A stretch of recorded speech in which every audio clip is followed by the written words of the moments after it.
Resident Evil, the final chapter, can go fuck itself. Listen, let me preface my review by saying this. If you are a fan of the previous Resident Evil films, whether you enjoy them in a so bad they're good kind of way, a cheesy kind of way, or you legitimately think they're solid films, good for you. You're probably going to at least like this installment. Everyone else, stay the fuck away. This is one of the worst movies I've seen in theaters ever. I was so tempted to walk out of this piece of shit.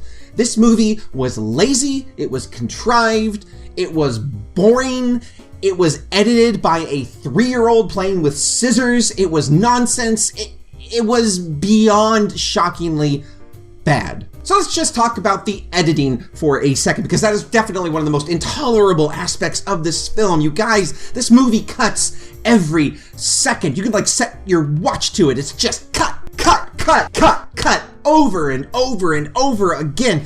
It never slows down. It never takes time to pause, to breathe. And in some action movies that really works. For example, Mad Max Fury Road. It's just one big car chase. The action is relentless. But at least that movie slows down and gives time for like the character moments. Resident Evil does not allow the audience to take a break. It's just relentless nonsense, time and time again. And I could tolerate that if the film also didn't take place primarily at night. This movie is dark, it is murky, you can't tell what the hell is going on like 85% of the time. The creatures are always just appearing in just brief little flashes. Another thing, the flashes. This movie is like lit with a strobe light. I guess what I'm trying to say, guys, is that Resident Evil, the final chapter, is a headache waiting to happen, but it's insulting. It insults the audience's intelligence by giving them something they've seen a million times before. There's not an ounce of originality in this film. It's almost like they made it out of pure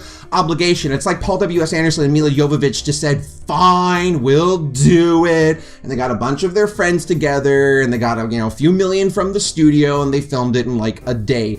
That is the amount of effort that goes into this film. None of it to me shows that they give a fuck about their fans. Even the acting is really hit and miss. The line delivery, even from a somewhat seasoned actress like Milla Jovovich, is so hit and miss. They just end up putting the wrong emphasis on certain words over and over and over again. It just is a total mess, you guys. I could sit here all day and just pick this film apart, but frankly, I don't want to devote that much time to this movie, so I'm gonna wrap it up right here. I'm gonna go ahead and give Resident Evil, the final chapter, my first F for 2017. I don't believe I gave an F in 2016, but damn it, Resident Evil, you did it. So if you had a chance to see Resident Evil, the final chapter, I am so sorry. And as always, guys, thank you so much for watching. If you like this video and want to see some more stuff, then click like and subscribe below. And until next time, I'm Leighton Eversole, keeping you movie healthy.